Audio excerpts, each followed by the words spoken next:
안녕하십니까. 새한국 유튜브 방송에 오신 것을 환영합니다. 오늘은 이스라엘의 독립과 벨포르에 대해서 말씀을 드리겠습니다.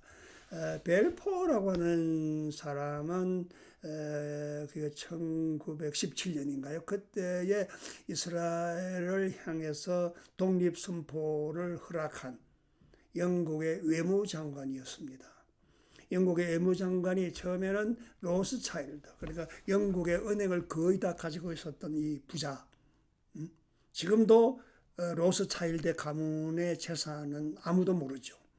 그 사람들 모든 것은 비밀로 하고요. 또 그리고 로스차일드 가문은 그 모든 비밀과 그 재산을 흩어지지 않게 하기 위해서 근친상간을 해요.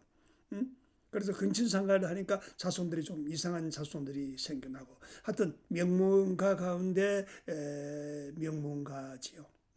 이렇게 해서 이제 벨포어 선언의 허락을 받고서 이스라엘의 독립을 준비를 하게 되어지는데, 이제 앞에서 이야기했듯이 이 독립 전쟁의 시발점은 시온주의 운동인데, 시온 산 이름이에요. 시온산.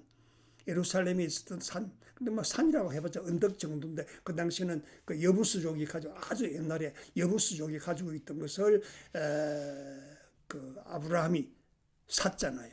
그걸 사가지고 그 산 것을 가지고 오늘날 유대인들이 그 가나안 땅을 자기들의 땅이다 이렇게 이야기를 하는데, 그건 모르겠어요. 뭐 국제법적으로 뭐 3,000년, 4,000년 전에 일어났던 것이 오늘날도 그 인정되는지는 잘 모르겠는데, 하여튼 헤즐이라고 하는 사람이 1904년에 4년에 드레포스 사건으로 불란서 법정에서부터 이제 이 시온주의 사상이 일어났죠. 그 이후에 유대인들이, 부자들이요, 죽을 때가 되면 뭐 짐승도 고향을 향해서 뭐 고개를 숙인다, 뭐 그런 말이 있잖아요. 돈 많은 유대인들이 전부 나는 죽을 때는 예루살렘에서 죽겠다, 고향 땅에서 죽겠다. 이래서 많은 사람들이 이제 가나안 땅으로 돌아갔어요. 많은 땅을 사고 돈을 가지고 공장을 짓고, 뭐 그게 농장 키부스라고 하는 집단 농장을 만들고, 그러니까 그 땅에는 실제로 중동 사람들이요, 오늘날 이제 팔레스타인 PLO라 그러잖아요. 이 사람들이 별로 없었어요. 별로 없었는데 이 유대인들이 들어가니까 굉장히 환영을 한 거예요. 돈을 가지고 와서 뭐 땅을 개간하죠, 뭐 뚝을 만들죠, 도랑을 만들죠, 공장을 만들죠, 집단촌을 만들죠. 그래야 거기서 얻어먹는 것만 해도 쏠쏠하거든요. 그래야 굉장히 환영을 한 거예요. 그러는 사이 유대인들의 부자들이 많은 땅을 가나안 땅에서 확보하면서 부자가 되고, 뭐 농장을 가지고 이미 그 이스라엘의 독립하기 전에 그와 같은 준비가 있었다 이겁니다. 그리고 많은 농학자들이 들어가서 그 쓸모없는 땅에서 농사를 지을 수 있도록요. 그리고 뭐 관계시설, 그리고 도랑을 만들고요. 예루살렘까지 그러니까 그 갈릴리 바다에 물을 끌고 와가지고 막 그 관계시설을 하던 이와 같은 일들을 돈 많은 사람들이 하기 시작했다 이겁니다. 이럴 때에 이제 벨포라고 하는 사람이 너희들 독립시켜준다. 근데 그게 좀 부작용이 있은 것은, 이름이 기억이 안 납니다만은 그 에집트에 있던 영국의 외교관, 그러니까 고급 외교관은 아니고 하급 외교관이 중동 사람들에게 또 약속을 했어요. 너희들도 중동 사람이고 PLO 팔레스틴 사람들에게 약속을 한 거예요. 땅을 주겠다.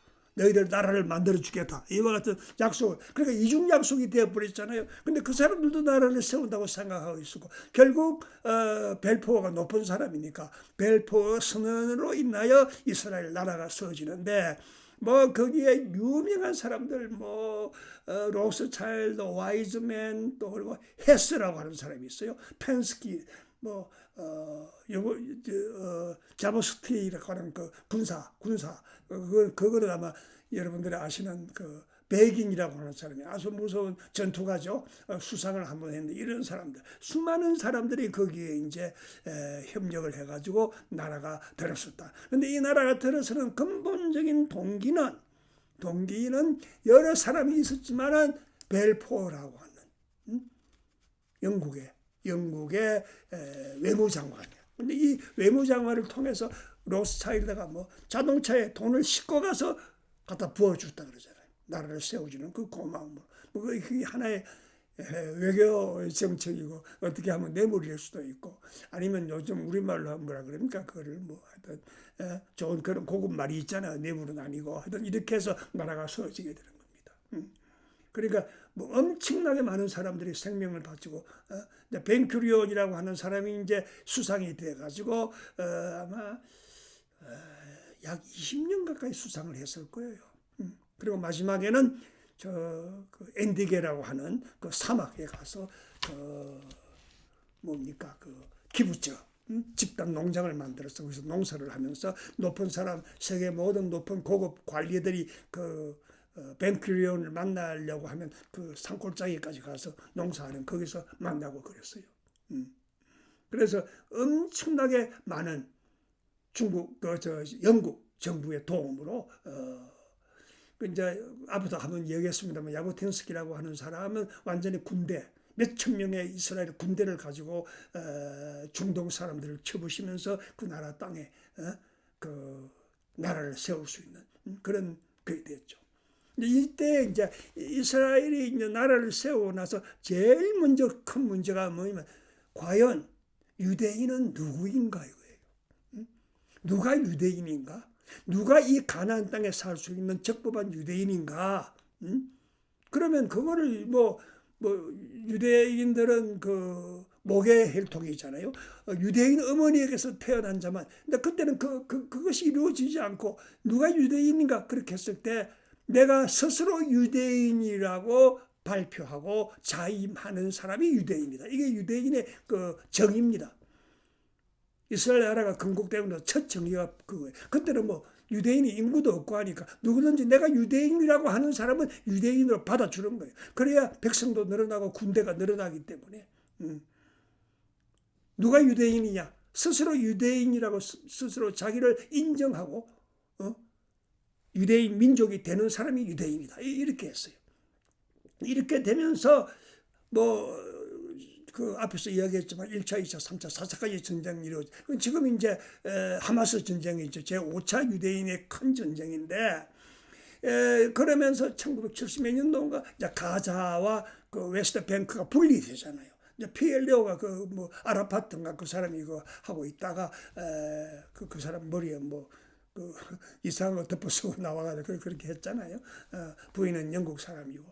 그래서 1970몇 년도 이제 전쟁에서 그 바산 오늘날로 말하면 그 고란공원이죠.